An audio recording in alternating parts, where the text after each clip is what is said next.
হঠাৎ কাজের মাঝে ক্লান্ত মন একটু বিশ্রাম চাইছে, আবার ট্রেন বা বাসের টিকিটও এত তাড়াতাড়ি পাওয়া কঠিন। তাহলে গাড়ি নিয়েই বেরিয়ে পড়ুন। আজ আমাদের গন্তব্য মন্দারমণি।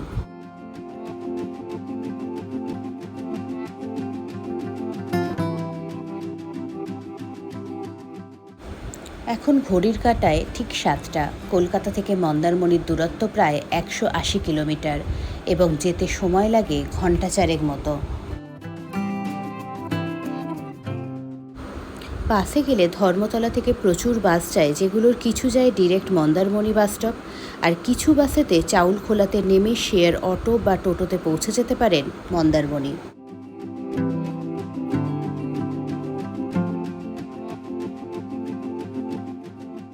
বাসে সময় লাগে 4 থেকে 4.5 ঘন্টা। প্রায় সারা রাতই বাস সার্ভিস অ্যাভেলেবেল থাকে। ট্রেনে গেলে যেতে হবে হাওড়া থেকে কাঁথি, সময় লাগে ঘন্টা তিনেক মতো।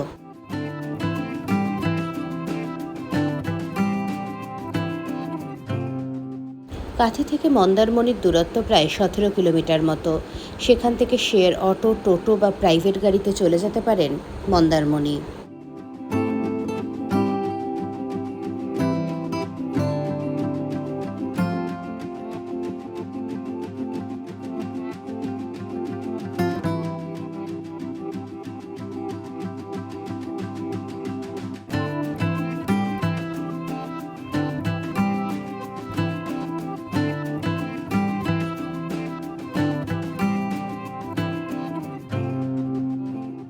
ফাইনালি আমরা পৌঁছে গেছি আমাদের ডেস্টিনেশন লিপি রিসর্টে।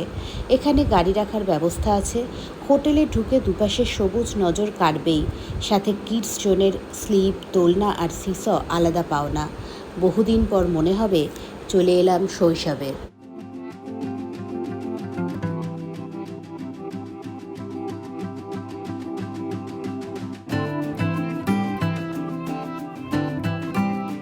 রিসর্টে সুইমিং পুলটি প্রশস্ত, পরিষ্কার এবং অত্যন্ত সুন্দরভাবে সংরক্ষণ করা হয়ে থাকে। চারপাশে সবুজ পরিবেশ ও আরামদায়ক বসার ব্যবস্থা পুলটিকে আরও আকর্ষণীয় করে তুলেছে। আসুন এবার রিসর্টের রুমগুলি একটু ঘুরে দেখা যাক। রিসর্টের রুমগুলি বেশ বড় এবং আধুনিক ও আরামদায়কভাবে সাজানো।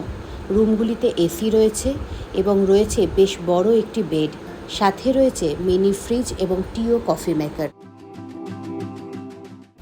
এই রিসর্টটিতে জনপ্রতি খাওয়া ও থাকা মিলিয়ে প্রতিদিন খরচ পড়ে 2200 টাকা মতো উইকডেজে এবং 2500 টাকা মতো উইকেন্ডে। গ্রুপে গেলে এই ভাড়া নেগোশিয়েবল। আমরা এসেছিলাম প্রায় 10 জন এই ট্রিপটিতে। আমাদের খরচ পড়েছিল জনপ্রতি 2100 টাকা উইকেন্ডে।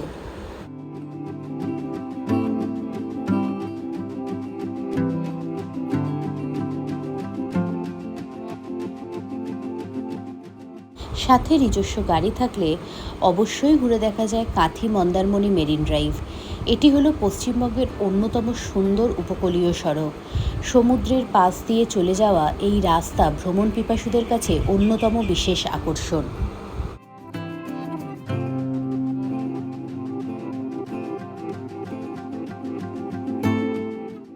এই মেরিন ড্রাইভের এক পাশে রয়েছে বিস্তীর্ণ সমুদ্র আর অন্য পাশে রয়েছে সবুজ গাছপালা ও গ্রামীণ পরিবেশ।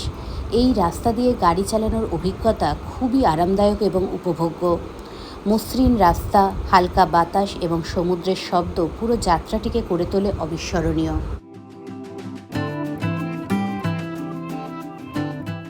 মেরিন ড্রাইভ দেখতে দেখতে আমাদের রিসর্টের একটি অভিজ্ঞতার কথা শেয়ার করে নিই। আমরা উইকেন্ডে এসেছিলাম বলেই মনে হয় সারা দিন রাত্রি প্রচুর লাউড মিউজিক চলেছে এই রিসর্টটিতে, যাতে ট্যুরিস্টরা এনজয় করতে পারে। এই মিউজিক বন্ধ হয় প্রায় রাত 11টার দিকে এবং দুপুরে কিছু সময় বন্ধ থাকে। শুধুমাত্র আমাদের রিসর্টেই নয়, আমরা দুপুরবেলা যখন সমুদ্রের দিকে গেছিলাম তখন দেখলাম এই loud box music system culture মন্দারমণির বেশিরভাগ হোটেলেই আছে। তাই যদি নির্জনতা আর নিরিবিলি চান তাহলে এটি একেবারেই উপযুক্ত জায়গা নয় আমার মতে।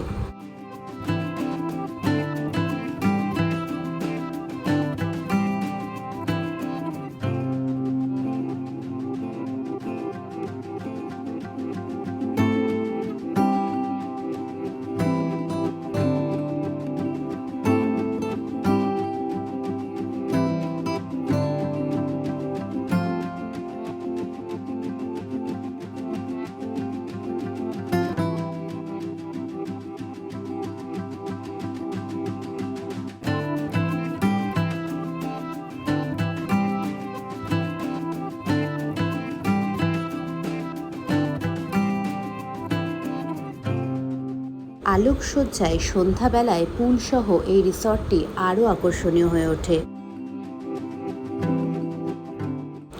সুন্দর দুটো দিন মন্দারমণিতে কাটিয়ে এবার আমাদের বাড়ি ফেরার পালা। এই ট্রিপটিতে আমরা শুধুমাত্র রিসর্টটি এবং সমুদ্র সৈকত উপভোগ করতে এসেছিলাম, তাই আর কোথাও কোনো সাইট সিইং করতে আমরা যাইনি।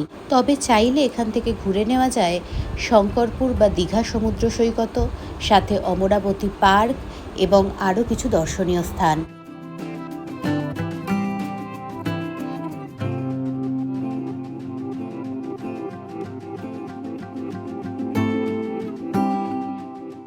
ভ্রমণ শেষ করে বাড়ি ফেরার মুহূর্তটা সবসময় একটু মিশ্র অনুভূতির হয়।